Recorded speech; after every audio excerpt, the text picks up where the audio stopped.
বিগত 16 বছর কোরআনের ওয়াজ মাহফিল করতে গেলে অনুমতির প্রয়োজন হতো।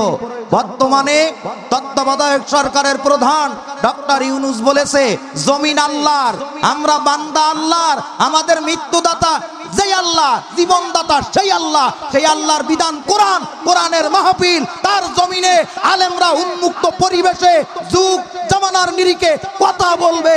এর পারমিশন লাগবে? কোনো পারমিশন লাগবে না।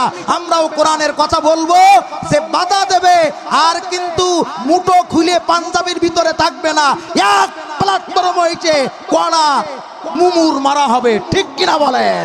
যারা রাজি আছেন দুটো হাত তুলে আল্লাহরে দেখায় দেন। আল্লাহু আকবার, লিল্লাহে তাকবীর, আলহামদুলিল্লাহ বলেন। আরে কোরআন যখন নাজিল হতো রাসূলুল্লাহর উপরে, রাসূলুল্লাহ তখন ঘেমে যাইতেন।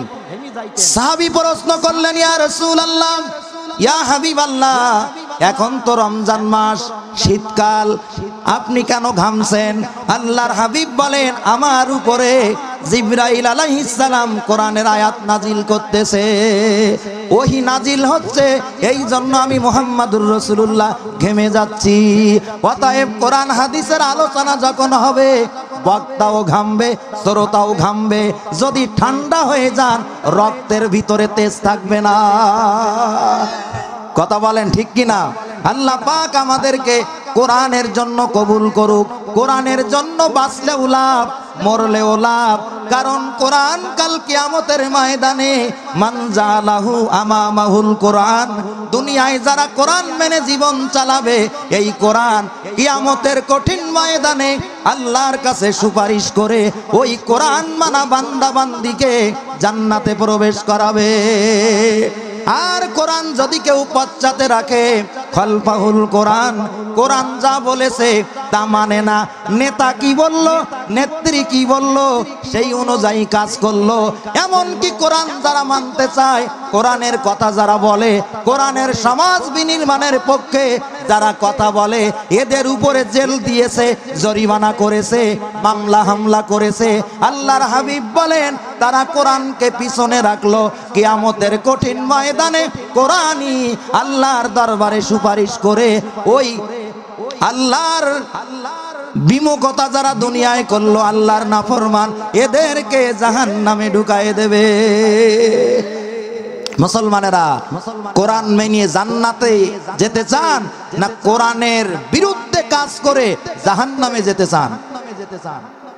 জাহান্নামে আগুন থাকবে না, তো শীতকালে জাহান্নামে গেলে লাভ হবে না? কথা বলেন।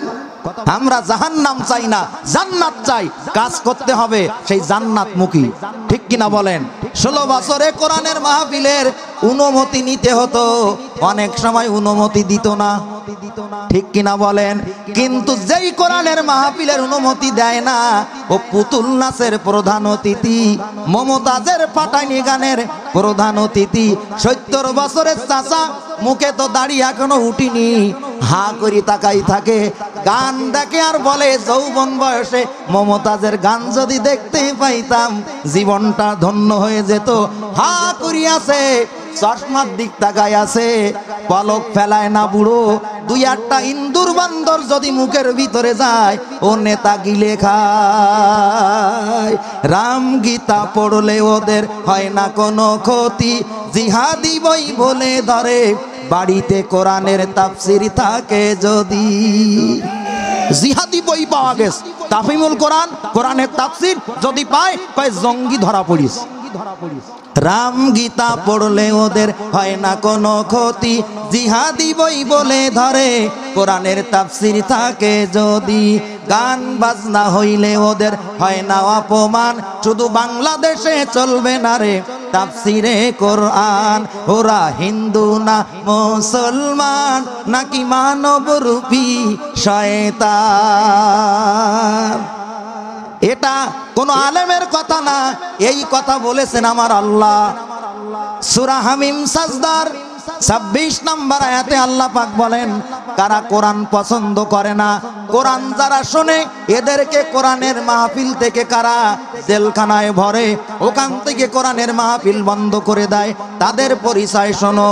ওয়াকালাল্লাযীনা কাফারু লা তাসমাউ লিহাযাল কুরআন লিহাযাল কুরআনি ওয়ালগাউ ফীহি লাআল্লাকুম তাগলিবুন। জোরে বলেন আল্লাহু আকবার। কোরআনের আয়াত তেলাওয়াতের পরে যদি জবান দিয়ে আল্লাহু আকবার, আলহামদুলিল্লাহ, সুবহানাল্লাহ বলেন, প্রত্যেকটা অক্ষরের বিনিময়ে আমলনামায় 10টা করে টাটকা নেকি লেখা হবে, 10টা সগীরা গুনাহ মাফ হবে, বেহেশতের ভিতরে 10টি সম্মান পেয়ে যাবে। আলহামদুলিল্লাহ বলেন। এই জন্য কোরআনের মাহফিল হোক, আপনারা চান তো? শুধু মুখ দিয়ে বললে হবে না, সব দিকে খেয়াল রাখতে হবে, ঠিক কিনা বলেন? এই কোরআনের মাহফিল শুনে যদি কেউ হেদায়েত পায়, লাভ কি হবে? আমি যেটুক টাইম পাবো 2টা পয়েন্টে আলোচনা করব। এইখানে কোনোদিন মাহফিল হতো না। বড় ভাই রুহুল্লাহ বেলালি বলল, সকলের সহযোগিতায় মাহফিলটা হচ্ছে। যদি মাহফিল না হয়, অনেক যুবক কিন্তু ফাটানি গান দেওয়ার পক্ষে আছে। কোরআনের মাহফিল এই জায়গায় হচ্ছে, এরপরে যদি কেউ গান দিতে চায়, এলাকার লোক বলবে ওখানে মাহফিল হয়েছে, গান আর হবে না, প্রয়োজনে বড় বক্তা দাওয়াত করো, আবার মাহফিল হবে, গান হবে না। মমতাজের গোষ্ঠী বাদাম তলায় যেন না আসে। কথা বলেন ঠিক কিনা? আরে এখন মমতাজের গোষ্ঠী কোন জায়গায়? ফান্দে পড়িয়া বাগা কান্দে রে। এখন আর খাওয়া নাই, যা খাইছো এখন চর্বি কমাও। কথা বলেন ঠিক কিনা? আল্লাহ পাক বলেন, যারা কোরআন শুনবে তারা কেমন হবে, তাদের আমল কেমন হবে? সূরা আনফালের 2 নম্বর আয়াত, ওয়া ইযা তুলিয়াত আলাইহিম আয়াতুহু যাদাতুহুম ঈমানাও ওয়া আলা রাব্বিহিম ইয়াতাওয়াক্কালুন। যখন ইমানদার ব্যক্তিদের সামনে কোরআন তেলাওয়াত করা হয়, তখন তাদের ঈমানটা বেড়ে যায়, তখন তারা কারোর উপরে তাওয়াক্কাল করে না। ওয়া আলা রাব্বিহিম ইয়াতাওয়াক্কালুন। স্রষ্টা আল্লাহ পাক জীবন দিয়েছেন তিনি, রিজিকের মালিক তিনি, মৃত্যু দিবেন তিনি, কুল কায়নাতের সৃষ্টিকর্তা তিনি। ওই বান্দা বান্দিগুলা তখন আল্লাহর উপরে ভরসা করে। আমাদের ভরসা কার উপরে? ঠিক আছে তো? এটা তো জবান দিয়ে বলি, কিন্তু আবার নেতারে বলি আপনি যদি না যান সব শেষ। কথা বলেন ঠিক কিনা? আমরা সাহায্য চাইবো কার কাছে? কেমন সাহায্য? 1 মিনিট আমি আপনাদের বলে দেই। মীর কাসেম আলীর নাম আপনারা জানেন, যাকে ফাঁসিতে ঝুলানো হয়েছে। মুফতি আমির হামজা ভাই, ওনার জবান দিয়ে শুনেছি, উনি বলছেন ওনাকে যেদিন ফাঁসি দেওয়া হবে 3 ঘন্টা আগে কারারক্ষী বলল, স্যার আপনাকে কিন্তু 3 ঘন্টা পরে এই সরকার আপনাকে ফাঁসির দড়িতে ঝুলায় মারবে, আপনি রেডি হন। মীর কাসেম আলী মিন্টু বললেন, ও কারারক্ষী ভাই, 3 ঘন্টা পরে আমার ফাঁসি দেবে, এখনো তো 3 ঘন্টা সময় আছে, আমি 2 ঘন্টা ঘুমাবো, 1 ঘন্টা আগে আপনি আমারে ডেকে দেবেন। ওয়া আলা রাব্বিহিম ইয়াতাওয়াক্কালুন। আমি চিন্তা করলাম কত বড় কলিজা, আল্লাহর উপরে কত বড় তাওয়াক্কুল, যে 3 ঘন্টা পরে তাকে ফাঁসির দড়িতে ঝুলায়ে দুনিয়ার থেকে নির্মমভাবে হত্যা করে বিদায় দেবে। সে নাকি 2 ঘন্টা ঘুমাবে, 1 ঘন্টা আগে তাকে ডেকে দেওয়ার কথা বলছেন। এটা যেন তেন ইমানদারের পক্ষে সম্ভাবনা। এগুলো পারে তারা, ইসলামী আন্দোলন করে যারা, মামলা মকদ্দমা জেল জুলুম জরিমানা দিয়ে এমনকি ঘর বাড়িগুলো বুলডোজার দিয়ে ভেঙেছে। এরপরেও তারা আল্লাহকে বন্ধু গ্রহণ করেছে। কোন পাতি নেতার কাছে ইসলামী আন্দোলন বাংলাদেশ জামাত ইসলামীর নেতা কর্মীরা মাথা নামায় নাই। এর নাম আলা রব্বিহিম ইয়াতাওয়াক্কালুন। কথা ঠিক কিনা? কারারক্ষী বলে মীর কাসেম আলী মিন্টু যখন এই কথা বলল আমি কাঁদতেছি। লোকটা বলতে পারতো আমার পরিবারকে খবর দাও, শেষ দেখা একটু দেখা করে নেই। এই কথা না বলে দুনিয়াবি কোনো চিন্তা না করে বলতেছে কারারক্ষী ভাই এখনো 3 ঘন্টা পরে আমার ফাঁসি হবে। আগে কেন ডাকলে? 2 ঘন্টা ঘুমাই, 1 ঘন্টা আগে আমাকে ডেকে দেবে। একটু পরে মারা যাবে, সে নাকি ঘুমাবে। একটু চিন্তা করবেন রাত্রে বাড়ি যাইয়ে। 2 ঘন্টা হয়ে গেল, 1 ঘন্টা আগে কারারক্ষী ডেকে দিল, স্যার এবার আপনি ওঠেন। কারারক্ষী বলে 2 ডাকের বেশি লাগলো না, উনি উঠে পড়লেন, গোসল করলেন, উজু করলেন, সুন্দর জামা পরলেন, মালিকের দরবারে যায় নামাজে 2 রাকাত নামাজ পড়লেন। নামাজে বেশি সময় দেন না, এই কারণে জালেমরা মনে করবে মৃত্যুর ভয়ে নামাজে সময় বেশি দিচ্ছে। এবার নামাজ যখন শেষ, মীর কাসেম আলী মিন্টু বলে ভাই আমাকে হাত ধরা লাগবে না, তুমি আমার ফাঁসির মঞ্চ দেখায় দাও, আমি নিজে আমার কাঙ্ক্ষিত মঞ্জিলে আমি চলে যাই। এরাই প্রকৃত আল্লাহর বন্ধু। একটাই দৌড় ছিল আল্লাহর জমিনে আল্লাহর কোরআন দিয়ে দেশ চলুক, এই পক্ষে সমর্থন করার কারণে জালেমের বাচ্চারা তাদেরকে মামলা হামলা দিয়ে দুনিয়া থেকে তাদেরকে বিদায় দিয়েছে। এর প্রত্যেকটা বিচার আমরা সরকারের কাছে দাবি করি। দুনিয়ার বিচার তো হবে, আর পরকালে কি হবে? আলাইসাল্লাহু বিআহকামিল হাকিমিন। তৈরি হও, একটাও জাহান্নাম থেকে বাঁচতে পারবা না, পারবা না, পারবা না। ঠিক কিনা বলে? কারণ মান কতালা নাফসাম বিগাইরি নাফসিন আও ফাসাদিন ফিল আরদি ফাকান্নামা কতালান নাসা জামিয়া। অন্যায় ভাবে একজন ব্যক্তি আর একজনকে যদি মারে, সে গোটা দুনিয়ার মানুষকেই যেন মেরে দিল। বলেন সাইদি সাহেবকে মেরেছে, দোষ ছিল? সাইদি সাহেবের দোষ কোরআনের প্রচার, হক কথা বলে, ওদের বুকে বুলেটের মতো লাগে। কথা বলেন ঠিক কিনা? শেষ পর্যন্ত ইনজেকশন দিয়ে বিদায় দিল।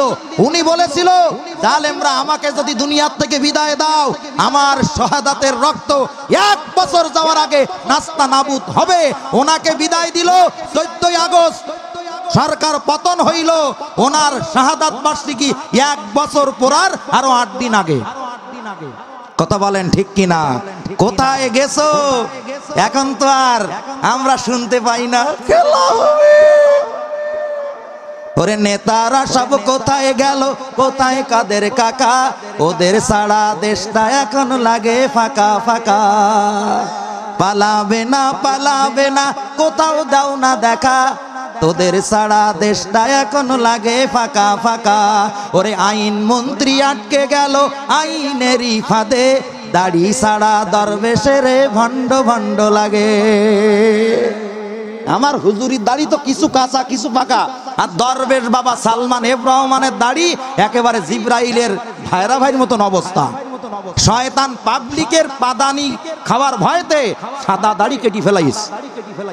2 বন্ধু পালাই যাচ্ছে, এখন বাজারে আনিসুল হকের দেখি চিনতে পেরিস, এই যে বড় শয়তান। ও যখন গরুর গলায় যে বড় লাইলন দড়ি দেয়, ওই দড়ি দিয়ে 2 হাত পা বেঁধেছে। ও তখন দেখলো 1 দস্ত বেঁচে যাবেন, ও আবার কার বউ বের করে নিয়ে পালাই যাবেন তার ঠিক নেই। আর আমার তো ডিম পুশ করবানি, তা আমার একা ধরিও না, ওই আর এক মাল। কোন দল করলি? একজন কারাগারে যাচ্ছে, তোরও নিয়ে যাচ্ছে। আর আল্লাহর জমিনে আল্লাহর দিন কায়েমের একমাত্র সংগঠন ইসলামী আন্দোলনের নেতা কর্মী নিজের জীবন দিয়েছে, আর একজন প্রতিবেশীকে বাঁচাইছে। কোন দল করলি মামু? তোদের মা তোদের রেখে বাঘের মুখে দিয়ে মামুর বাড়ি সম্পদ দিয়েছে। কথা বলেন ঠিক কিনা? তোদের জন্য লজ্জাজনক বিষয়, ঠিক কিনা বলেন? এত মামলা হামলা দেশে, ওই যে জাতীয় মুনাফেক এরশাদও দেশ থেকে পালাইনি। কথা বলেন না কেন? আর তোমরা স্বাধীনতার পক্ষে শক্তি, বাংলাদেশ তোমাদের, তোমরা পালাই গেছো। উত্তরবঙ্গে সফর করলাম প্রায় 12-13টা জেলায় এই বছর। প্রত্যেক উপজেলায় ঢোকার আগে একদিকে বাবা, একদিকে মেয়ে মূর্তি, সব জায়গায় মূর্তি আছে, কিন্তু একটা নাটটা ঠিক নেই। মুসলমান মূর্তি গড়বে না মূর্তি ভাঙবে? মুসলমান মূর্তি গড়বে না মূর্তি ভাঙবে? মূর্তি গড়বে তারা, ফেরাউনের উত্তরসূরি তারা, মূর্তি গড়বে তারা, মূর্তি বানাবে তারা যারা হামান, আবু জেহেল, কারুনের উত্তরসূরি তারা। আর মূর্তি ভাঙবে তারা নবীর পক্ষে, আলেমদের পক্ষে থাকবে যারা। ঠিক কিনা? সত্য কথা না? অনেকে আবার মুখ টুক বলো কালো করবেন যে হুজুর কইতেছ কি, এটাই তো কথা, কোরআনের ব্যাখ্যা জাতির সামনে বলো। ঠিক কিনা? এখন সালমান এফ রহমানের ধরিস, আপনারা একটা উত্তর দেন। ধরেন আপনারা দুই বন্ধু, প্রত্যেকের বয়স 50 করি, কবরে যাওয়ার ডাক এসে গেছে। একজন দাড়ি ছিল আর একজনের দাড়ি ছিল না। যার ছিল না ও দাড়ি রেখেছে, আর যার ছিল ও কেটেছে। এই দুইটাই তো শয়তান। ভালো জাতের শয়তান কোনটা? যে দাড়ি কেটেছে। ওরে আইন মন্ত্রী আটকে গেল আইনেরই ফাঁদে, দাড়ি সাড়া দরবেশের ভণ্ড ভণ্ড লাগে। ওরে শুনছি নাকি নেতা নেত্রী খাইছে ও ভাই ডান্ডা, মায়ের চোটে কালামানিকের ফাটাইছে তাই আন্ডা। আন্ডা মানে বোঝেন তো? ডিম ডিম ডিম ডিম। এই কালামানিক বলতো সাইদির ফাঁসি দিয়েছি, ফাঁসির রায় আমি দিয়েছি, এসকে সিনহা দিতে পারলো না, গর্ব করত। এই কালামানিকের সম্পর্কে একটু কথা না বললেই নয়, কারণ কোরআনের পাখি কলিজার টুকরা, আমাদের প্রত্যেকের হৃদয়ের স্পন্দন। ঠিক কিনা বলেন? ওনাকে যতদিন রায় শোনানোর জন্যে কোর্টে নিয়ে গেল, দেখবেন একটা কোরআন ওনার বুকে আর এক হাতে ছোট্ট একটা হাফ লিটারের পানির পট। তখন বিচারক বলতেছে, বিচারপতি বলতেছে, ও দেউলা রাজাকার ওরফে দেলোয়ার হোসাইন সাইদি, তোমার পিরোজপুরে একটা নববধূকে পালকিতে করে বিয়ে করে শ্বশুর বাড়ি নিয়ে যাচ্ছিল। তোমার দলবল ওই পালকির থেকে নতুন বউটা নামায়ে সারা রাত ধরে সাইদি তুমি ধর্ষণ করেছো, কেমন লেগেছিল আজকে একটু বলো। জোরে নাউজুবিল্লাহ। 2 নাম্বার, আল্লামা সাইদির চোখে পানি ছলছল করতেছে, শয়তানও বিশ্বাস করবে না ভাই। এবার কালামানিকের উত্তরসূরিরা বলতেছে, হুজুর যতই বড় বড় কোরআনের কথা বলেন, 65 বছরের এক বৃদ্ধা নারীকে 1 সপ্তাহ আপনার ঘরে আটকে আপনি ধর্ষণ করেছিলেন, কেমন লাগছিল একটু বলেন। ও হুজুর, ও দেউলা রাজাকার এখানে শেষ নয়, প্রাইমারিতে পড়ে 7 বছরের একটা কচি মেয়েকে ধর্ষণ করেছিলেন, কেমন লেগেছে একটু বলেন। আল্লামা সাইদির চোখ বেয়ে বেয়ে পানি পড়তেছে। শেষ পর্যন্ত উনি বললেন, মাননীয় বিচারপতি, শুনানি আমার পক্ষে হবে না, এটা আপনাদের পক্ষেই যাবে আমি জানি, তবে মনে রাখবেন আজকে আপনারা বিচারপতি, এই বিচার দিবস কিন্তু শেষ না, আর একটা বিচার দিবস আসে, যেই বিচারের দিবসে দুনিয়ার সব বিচারপতি আইনজীবীরা হবে আসামি, আর বিচারক হবেন আমার আল্লাহ পাক। এই শামসুদ্দিন কালামানিক এই হারামির বাচ্চা বলেছিল, ওটা যখন হয় হবে, আপনার ফাঁসিটা আগে জাতির সামনে আমরা দিয়ে নেই। এইগুলো বললে যদি কারোর জলে ওয়াজ থুয়ে চলে যাব, কোনো সমস্যা নেই, কারণ আমি আল্লামা সাইদি হুজুরের দারুল কোরআন সিদ্দিকিয়া কামিল মাদ্রাসায় খুলনায় আমি ফাজেল পড়েছি। আল্লাহু আকবার। আল্লাহর ওলি, সন্দেহ আছে? এই কালামানিক সেই দিন দাঁত ছিটকাইছিল। আলেমের দোয়া, মজলুমের দোয়া আল্লাহ পাক কোনোদিন ফেরত দেয় না। হাদিস আছে, বাইনাকা ওয়া বাইনাল্লাহ লা হিজাবা, মজলুমার আল্লাহর মাঝখানে কোনো পর্দা থাকে না। জেলখানায় যেয়ে বিনা অপরাধী যারা জেলখানায় কষ্ট পাচ্ছেন, তাহাজ্জুদের নামাজের মুসাল্লায় তাদের কিন্তু ঘুম হয় না। কথা বলেন ঠিক কিনা? চোখের পানি ছেড়ে যত বদদোয়া করবে, প্রত্যেকটা চোখের পানির ফোঁটা জালেমদের জন্য বিষাক্ত বোমার কাজ করবে।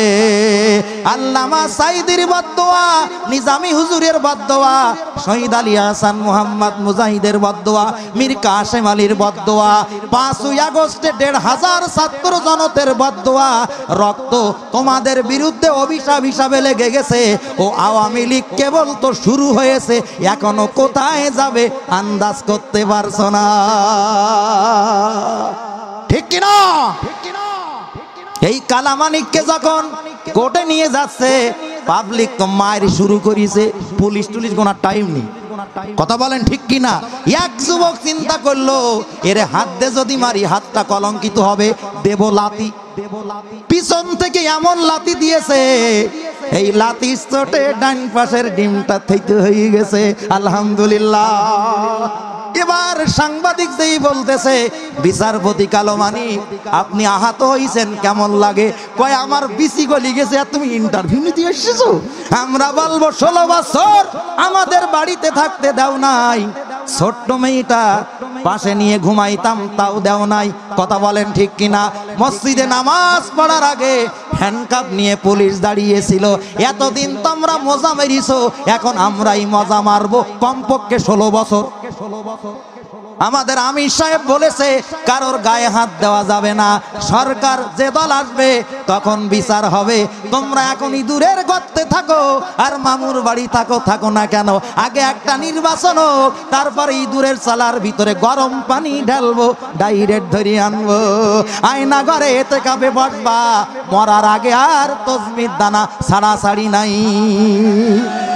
এই বগুড়ায় ওয়াজ করতে যাই এক দাদা দাঁড়াইয়ে বলতে, হুজুর আয়না ঘর মানে ওই ঘরের চতুর্দেয়ালে আয়না লাগাইনি? হ্যাঁ না, ব্যারিস্টার আজমি গোলাম আজম সাহেবের ছেলে বলছে, 9 বছরে আমাকে সূর্যের আলো কোনোদিন দেখতে দেয়নি, বাইরের বাতাস কোনোদিন যায়নি, এই রকম গুম ঘরকেই বলা হয় আয়না ঘর।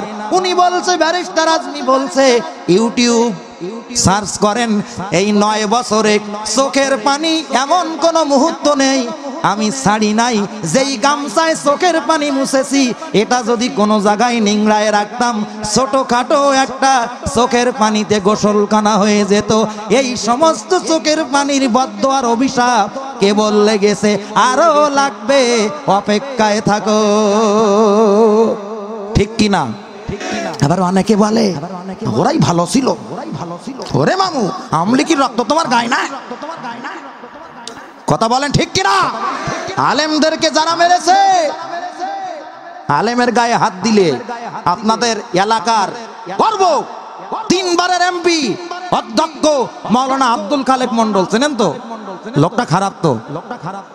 এই যে এমদাদ ওসি প্রিজম ভ্যানে উঠানোর সময় লাথি দিয়ে ফেল দিছিল, জানেন?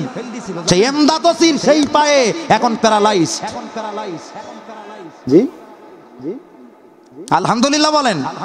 কেবল তো শুরু, আজ পর্যন্ত যে ব্যক্তি আলেমের গায়ে হাত, আলেমের দিকে মোটা চোখ, আলেমের দিকে বড় কণ্ঠ লাগাইছে, পা তুলেছে, আল্লাহ পাক দুনিয়ার থেকে বিচার ব্যবস্থা শুরু করে দিয়েছে। মানেন তো? তাই বলি আবার অনেকে ভয় পায়, শর্ট করে ঢুকে ফট করে যদি চেয়ারে বসে, আর চেয়ারে তো সুপারগুলো মাখায়নি, সুপারগুলো মাখাইয়ে 16 বছরে উঠিনি, আবার যদি আসে 32 বছর থাকবে। ওরে আইসো চট করিয়া, আয়না ঘর তোমার জন্য রাখছি গো সাজায়া, বুবু আইসো চট করিয়া, আয়না ঘর তোমার জন্য রাখছি গো সাজায়া। আমরা রিসিপশনে বইসায় আছি জুতার মালা নিয়া, আয়না ঘর তোমার জন্য রাখছি গো সাজায়া। ঠিক কিনা? তোমরাই বানাইছো, তোমাদের পাতানো ফাঁদে তোমরাই পড়ে গেছো, আমাদের কোনো দোষ না। আল্লাহ থেকে আমাদের মুক্ত করেছেন, এই জন্য জবান খুলে পড়ি আলহামদুলিল্লাহ।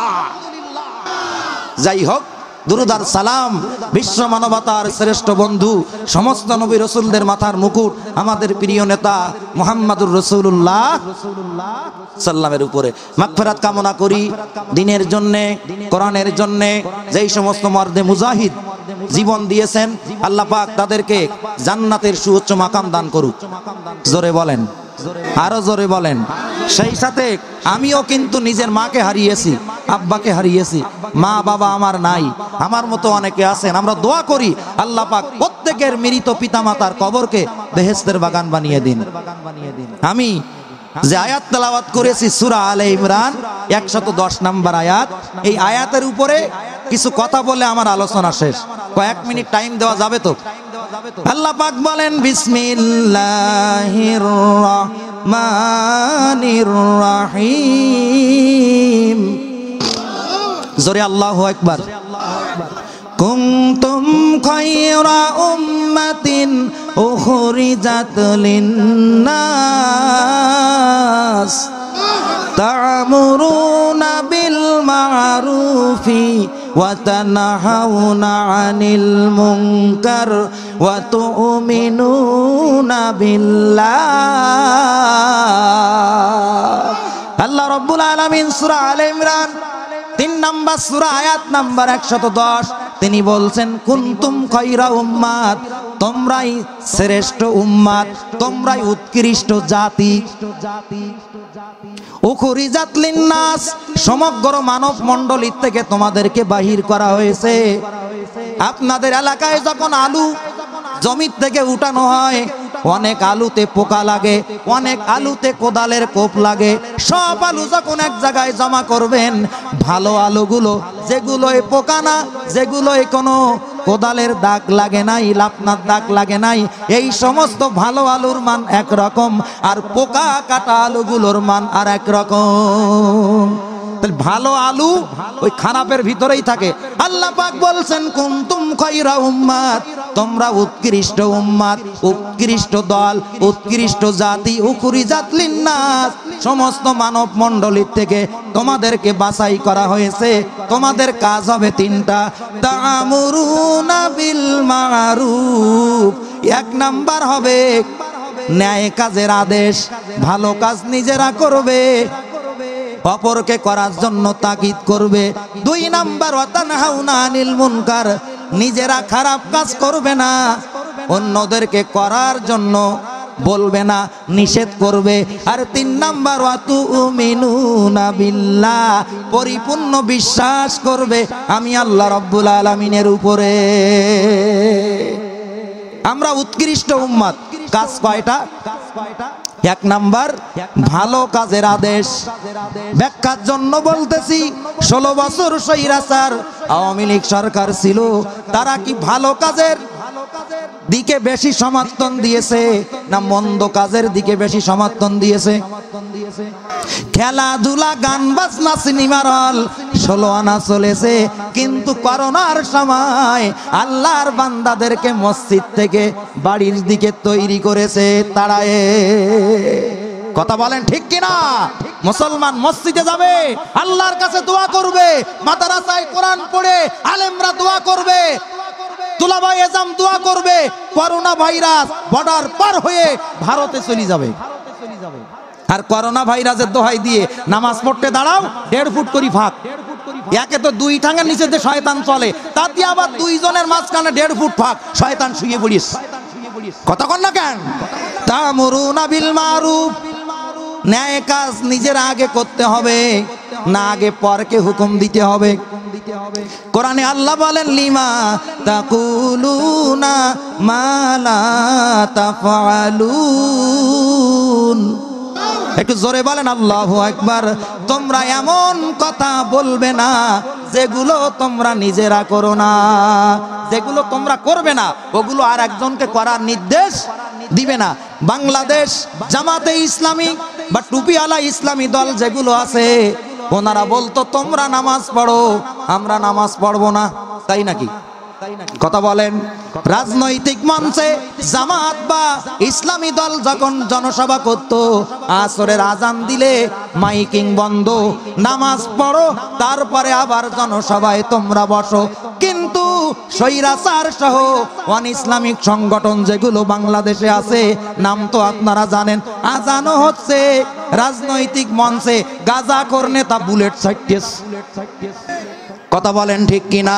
এগুলো কোনোদিন শ্রেষ্ঠ জাতির মধ্যে নাম দেখাইতে পারবে না।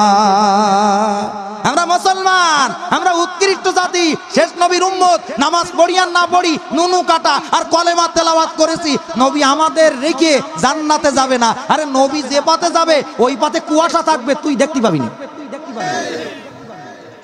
আম্মা জান আয়েশা বলেন, কোটি কোটি উম্মত, সমস্ত নবীদের উম্মতেরা এক জায়গায় থাকবে, কিভাবে উম্মতে মুহাম্মাদিকে আপনি বাছাই করবেন? নবীজি বলেন, আয়েশা রে, একদল ঘোড়া বা একদল মেষের ভিতরে কপালে সাদা চামড়া, সাদা পশমের একটা ঘোড়া বা একটা পশু যদি থাকে, মালিক যদি তাকে খোঁজ করে, খুঁজতে তেমন কঠিন হবে হবে না। আমার যারা নামাজি উম্মত হবে, হাসরের ময়দানে আমার যারা উম্মত হবে, উত্তম উম্মত হয়ে যারা কবরে আসবে, হাসরের ময়দানে তাদের উজুর স্থানগুলো সব নূরে ঝলক দেবে। এই দৃশ্য দেখে আমি নবী আমার উম্মত বাছাই করব। তুমি উম্মত হয়ে বসে আছো, উম্মত আলী, আব্দুল সাত্তার, আব্দুল করিম, নামাজ পড়ো না এক ওয়াক্ত, তোমার মুখে আর চেহারায় আর তোমার হাতে নূর ঝমক দেবে না। আল্লাহর রসুলের সামনে তুমি যতই পড়ো, রসুলের চেহারা তোমার চেহারার দিকে পড়বে না।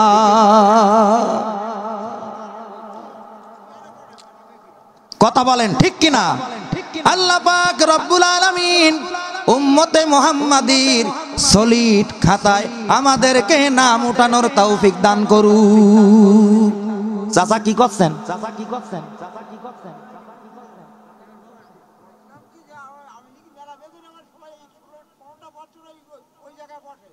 ও হ্যাঁ হ্যাঁ হ্যাঁ, ওই যে চেয়ারের সুপার গুলো দিয়েছিল তো, এই জন্য উঠতি চালিও চেয়ার ওদের ছাড়িনি। চেয়ার ওদের এতই ভালোবাসতো। কথা বলেন ঠিক কিনা? এখন সুপার গুলো সব সলিউশন আউট। কথা বলেন ঠিক কিনা? আল্লাহ পাক হেদায়েত দান করুক, আমিন বলেন। আরো জোরে বলেন আমিন। তাহলে উম্মতে মুহাম্মাদির শ্রেষ্ঠ উম্মত যদি হতে চান, বৈশিষ্ট্য কয়টা? ভালো কাজ। এই কোরআনের মাহফিল ভালো কাজ না খারাপ কাজ? যাত্রা, ক্যারাম বোর্ড খেলা, এগুলো পরিত্যাগ করতে হবে। আল্লাহ আমাদের কবুল করুক, বলেন আমিন। একটা হাদিস পড়েছি, وقال النبي عليه الصلاة والسلام المسلم من سلم المسلمون من لسانه ويده। আল্লাহর হাবিব বলেন, প্রকৃত উৎকৃষ্ট উম্মত মুসলমান ওই ব্যক্তি হবে যার জবান দিয়ে আর হাত দিয়ে অন্য একজন প্রতিবেশী মুসলমান নিরাপদে থাকে। 16 বছর যারা ওই দল করত, একটা ভ্যান চালকও তাদের কাছে নিরাপদ ছিল না। আবার মরি যাওয়ার পরে বড় হুজুর দোয়া করে, তোমার দোয়া সামিয়ানার উপরে উঠবে না। কথা বলেন ঠিক কিনা? এই কয়েকদিন আগে মাহফিল করলাম চিলাহাটি, ওই জায়গায় বড় হুজুরির বাড়ি। বেশি মুসলমান হোক, হিন্দু হোক, খ্রিস্টান হোক, বৌদ্ধ হোক, আপনি মুসলমান, আপনি উৎকৃষ্ট উম্মত, আখিরি জামানার শ্রেষ্ঠ পয়গম্বরের উম্মত। আমাদের নাম মুসলমান। আমাদের জবান দিয়ে কোনো গালি দেব না, মুখ দিয়ে এমন কথা বলবো না প্রতিবেশী কষ্ট পায়, হাত দিয়ে এমন কিছু করব না প্রতিবেশী কষ্ট পায়। ঠিক কিনা বলেন? একটার বিনিময়ে কয়টা দিলেন? এই জন্য এখানে আপনারা যারা আছেন, এখানে কোনো বছর মাহফিল হয়নি, প্রথম বছর হচ্ছে। এমনকি খিচুড়ির ব্যবস্থা করা হয়েছে, প্যান্ডেল, লাইটিং, মাইকিং, বক্তা, পোস্টার, খরচ আছে কিনা? আপনারা প্রত্যেকের গাটির টাকা যদি না দেন, মাহফিল কমিটি ক্ষতিগ্রস্ত হবে। আগামী বছর হয়তো মাহফিল হবে না। এই মাহফিলটা প্রতি বছর হোক। আপনারা কারা কারা চান, দুটো হাত তুলে আল্লাহরে দেখায় দেন। নারাই তাকবীর, লিল্লাহে তাকবীর। তোমার নেতা, আমার নেতা, ওয়াজ মাহফিল, নারাই তাকবীর। একটু বলিয়ে নেই, নারাই তাকবীর যখন দেবেন এইরকম সেলুটি কাজ হয় না। হাত তোলেন, সবাই তোলেন, নারাই তাকবীর। জবান করলেন আর নাই ঘোড়ার ডিম, কিছু বুঝবেন না। 1 কেজি 1 কেজি 2 কেজি শক্তি আসতো। লিল্লাহে তাকবীর। 2 কেজি। এইবার মুষ্টি পাকান তো, মুঠো পাকান। লিল্লাহে তাকবীর। তোমার নেতা, আমার নেতা, ইসলামের দুশমনেরা নারাই তাকবীর। সত্য কথা বলেন। এইভাবে 1 কেজি, এইভাবে 10 কেজি না, যখন তাকবীর দেবেন, মুষ্টি পাকাবেন, যে শয়তান ঝামেলা করবে এইটা না খুলে মেরিয়ে দেবেন, যা আছে কপালে হয়ে যাবে কাল সকালে। ইসলাম সিস্টেমে চলে, কথা কোন ঠিক কিনা? আল্লাহর হাবিব বলেন, ওই লোকটাকে যখন রুহু ফেরত দেওয়া হবে, যখন চেতন হবে, তার মুখটা কেবলার দিকে ফিরে আস, ওই ব্যক্তি তখন দেখবে পশ্চিম আকাশে সূর্য ডুবে যাওয়ার মতো লাল রং দেখা যায়।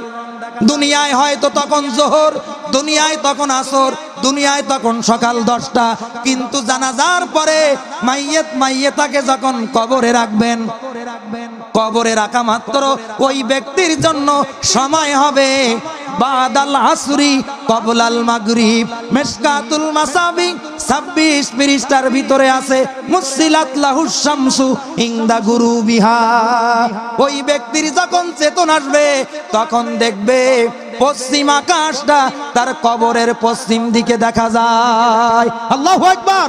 ওই ব্যক্তি যদি নামাজি উম্মত হয়, উৎকৃষ্ট উম্মত হয়, নেক কাজ করনেওয়ালা আল্লাহর বান্দা হয়, ফেরেশতাদের দেখবে কোনো ভয় পাবে না, বলবে ফেরেশতারা তোমরা একটু বিলম্ব করো। ও দুনিয়ায় দেখতাম যখন পশ্চিম দিকে সূর্যের রং লাল হয়, সূর্য ডুবে যাবে ভাব, তখন আসরের নামাজ আর থাকতো না, মাগরিবের নামাজের হাতছানি দিত। ওই যে সূর্য ডুবে যাওয়ার মতো অবস্থা, তোমরা সওয়াল একটু পরে করো, আমি কবরের ভিতরে 4 রাকাত আসরের নামাজটা পড়ে নেই। একটু জোরে হবে না? জোরে হবে না? আল্লাহু আকবার। মুসলমান, বাদামতলার মুসলমান, ভাড়ুখালী মাহমুদপুরের মুসলমান মা বোনেরা, কবরের ভিতরে নামাজ পড়তে চান তো? জোরে বলেন। সবাই জবান বন্ধ কেন? নামাজ পড়তে চান তো কবরে? তাহলে একটা কাজ করবেন, শীতকালে ফজরের টাইমে কম্বল মুড়ি দিয়ে ঘুমাই থাকবেন, ফজরের নামাজ পড়ার দরকার নেই। কথা কান না কেন? কথা কান। আসরে 50, মাগরিবে 70, 4 ওয়াক্ত পড়ে না, কিন্তু বাজারে থাকে তো ঠাকুরের মুখী দাড়ি, যদি নামাজে না যায় বলবে মনীষী না, তাই মাগরিবটা লজ্জায় পড়ে। ও আল্লাহরে খুশি করতেছ না, বন্ধু বান্ধব বেইরে খুশি করতেছ। এশার নামাজে 40 জন, ফজরের নামাজে 140 জন নাকি? ফজরের নামাজে 140 জন হয় নাকি? কবরে যদি নামাজ পড়তে চান, দুনিয়ায় নামাজি হতে হবে, ঠিক কি না? ওই ব্যক্তি 4 রাকাত ফরজ পড়বে নামাজ, কোন ওয়াক্ত? দুনিয়ায় বলো তখন অন্য টাইম, কিন্তু কবরে রাখলে যখন মুনকার নাকির আসবে, সময় কখন? বাদাল আসরি কবলাল মাগরিব। আমাদের 2 জন ওস্তাদ, আমার বড় ভাইও আমার ওস্তাদ, জেনে দেখবেন তাদের কাছে, ফালতু কথা বলছি না। মিশকাত শরীফ 26 নম্বর হাদিস, 26 পৃষ্ঠার হাদিস। এবার ফেরেশতা যখন প্রশ্ন করবে, ফেরেশতা বলবে মান রব্বুকা, উত্তর দেবে রব্বি আল্লাহ। সুবহানাল্লাহ। ওয়া মা দীনুকা, তোমার দিন কি? শনিবার না মঙ্গলবার? দিন হলো ইসলাম, ধর্মের নাম ইসলাম। 3 নাম্বার মানহাজার রাজুলুল্লাযী বুইসা ফিকুম, অথবা ওমান নাবিয়ুকা, তোমার নবীকে বা তোমাদের নিকট রিসালাতের দায়িত্ব নিয়ে যে পয়গম্বর পাঠানো হয়েছিল, ওই মদিনার থেকে চেহারা দেখানো হবে। এই লোকটা সম্পর্কে তোমার অভিমত কি? উম্মতে মুহাম্মাদি যদি হতে পারেন, নামাজি রোজাদার যদি হতে পারেন, ইসলাম মেনে যদি কবরে যেতে পারেন, নবীর চেহারা দেখতে দেরি হবে, জবান দিয়ে বাইর হতে দেরি হবে না। নবিয়ুনা মুহাম্মাদুর রাসূলুল্লাহ সাল্লাল্লাহু আলাইহি ওয়াসাল্লাম চিৎকার মেরে বলেন আল্লাহু আকবার। আল্লাহ আমরা যেন এইরকম উত্তর দিতে পারি, আমিন বলেন। তাহলে প্রশ্ন কয়টা? 3টা। কিন্তু আরো একটা প্রশ্ন আছে। 3টা প্রশ্ন যখন উত্তর দিতে পারবেন, আর একটা প্রশ্ন হবে, তবে 3টার উত্তর যারা দিতে পারবেন, 4র্থ উত্তর তাদের অটোমেটিক হয়ে যাবে। আল্লাহু আকবার। আপনি পরীক্ষা দেবেন বিজ্ঞান, লিখেছেন আপনি ইতিহাস, পরীক্ষা দেবেন ইতিহাস, পরীক্ষার হলে খাতায় কষেছেন অঙ্ক, যখন খাতা আউট হবে তখন বলবে এ পাগল, তোর শিক্ষককে ইতিহাস পরীক্ষা তুই অঙ্ক কষেছিস, বিজ্ঞান পরীক্ষা তুই ইতিহাস লিখেছিস, তোর শিক্ষককে, তুই এক পাগল, শিক্ষক বড় পাগল। কথা বলেন। ইতিহাস যদি পরীক্ষা দেন, ইতিহাস যেভাবে পড়েছেন সেইভাবে লিখবেন, ঠিক কিনা বলেন? তিনটা প্রশ্নের জবাব যখন হবে, রব আমার আল্লাহ, দিন আমার ইসলাম, নবী আমার মুহাম্মাদুর সাল্লাল্লাহু আলাইহি সাল্লাম, এই তিনটা প্রশ্নের উত্তর ওয়ামা ইউদরিক, কোথা থেকে তুমি বলেছো, কোথা থেকে তুমি উত্তর দিয়েছো, তখন ওই বান্দা উত্তর দেবে কারাতু কিতাব আল্লাহ, দুনিয়ায় আল্লাহর কোরআন পড়ার পরে উত্তর পেয়েছি। একটু জোরে কয় না সুবহানাল্লাহ।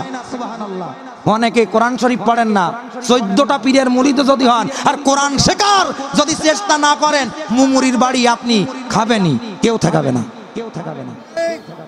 জেনে দেখবেন, চারটে প্রশ্নের উত্তর হয়ে যাবে। ওই ব্যক্তিকে এবার ফেরেশতা বলবে নাউম কা নাউমুল উরুস, নব দম্পতি বাসর রাতে অপর একটা মেয়েকে বিয়ে করলো, যুবক যুবতীকে নিয়ে ওই মধুর রাতে বাসর করে যেমন আরামের ঘুম দেয়, ও আল্লাহর বান্দা বান্দি তোমরাও ঘুম দাও, এমন একটা ঘুম দাও চেতনা হবে হাসরের ময়দানে কায়েম হওয়ার আগে ইসরাফিল যখন সিংহায় ফুৎকার দেবে, জোরে বলা যাবে কি আল্লাহু আকবার। এখন ওই ব্যক্তি দেখবে কবরের ডান আর বামের মাটি ট্রেন যেমন দ্রুত আসে তেমন দ্রুত আসতেছে। দিনদার হোক বদকার হোক, কবরের মাটি চাপ দেবে, ডাইনের হাড় বামে যাবে, বামের হাড় কোন দিকে যাবে? জোরে বলেন। হুজুররা আমরা বলি আমাদের বাপের কথা না হাদিস কোরআনের কথা, অনেকে আবার হেসে উড়াই দেয়, মরিয়ে গেলাম হইয়ে গেল, কি হবে? অনেকে বলে না ভাই, এগুলোর কান্দে শয়তান ইবলিস। কথা বলেন। এবার দ্রুত যখন চাপ দিতে আসতেছে ওই ব্যক্তি তখন কাঁদবে, তখন চড়ুই পাখির জবান আমার আল্লাহ পাক খুলে দেবে। জোরে বলেন আলহামদুলিল্লাহ, জোরে জোরে আলহামদুলিল্লাহ। চড়ুই পাখি বলবে ও আল্লাহর বান্দা বান্দি তুমি ভয় পেও না, আল্লাহু আকবার। ওই ব্যক্তি তখন বলবে দুনিয়ায় আমার সন্তান ছিল, স্ত্রী ছিল, পিতামাতা ছিল, বন্ধু বান্ধব ছিল, নেতা ছিল, কেউ তো আমার কবরে আসলো না, তুমি চড়ুই পাখি কে, সম্পর্কে আমার কি হও? ওই চড়ুই পাখি তখন বলবে আমি কোরআনুল কারীমের সূরা মুলুক। ঠিক আছে, তুমি আল্লাহর কোরআন, ঠিক আছে, তুমি ছোট্ট পাখি, মাটির চাপ থেকে কিভাবে আমাকে বাঁচাবে, নিজে বাঁচবা, আমাকে বাঁচাবে, চাপ তো দিচ্ছে। পাখি তখন বলে ভয় পাবেন না, আমার দিকে লক্ষ্য করেন, ছোট্ট চড়ুই পাখির ডান বামের ডানা কয় ফুট লম্বা হয়? 2 ইঞ্চি, 2 ইঞ্চি, 4 ইঞ্চি। যে ব্যক্তি মারা গেছে চড়ুই পাখি তার বুকে, তার বুক বরাবরও তো তার ডানা না। চড়ুই পাখি তখন বলবে আল্লাহর বান্দা তাকাও, ছোট্ট চড়ুই পাখিটা ওই মাইয়ে তার বুকে বসে ডাইনের পাখা বামের পাখা, ল্যান্ড ফোর্স বিমানের যেমন ডানা আছে এই রকম খেলায় দিচ্ছে। কবরের মাটি ডাইনে যত দূর বামে যত দূর তত দূর চলে গেল, আর ওই ডান বামের মাটি ট্রেনের মতো দ্রুত আসতেছে। ডান বামের চড়ুই পাখির ডানায় লাগা মাত্র ডান বামের মাটি পাকা দেয়ালের মতো দাঁড়িয়ে গেল। জোরে বলেন।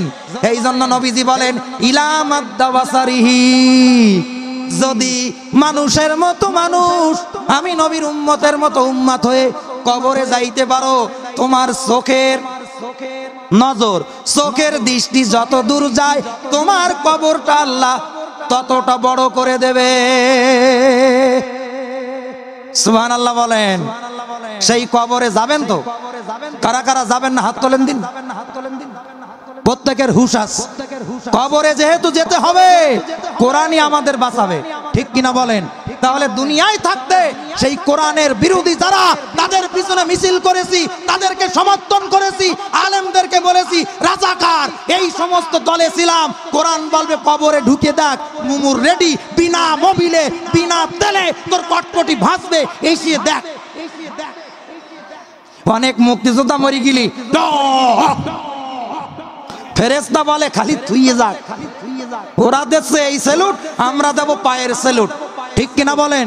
চড়ুই পাখির ডানা বরাবর যখন লেগে গেল কবরের মাটি, তখন ওই ব্যক্তিকে আর চাপ দিতে পারলো না। তখন বলবে আপনি ঘুমান, যতদিন আপনি কবরে থাকবেন আমি আল্লাহর কোরআন আপনাকে বুকের সঙ্গে আগলে রেখে ততদিন আপনার কবরে থাকবো।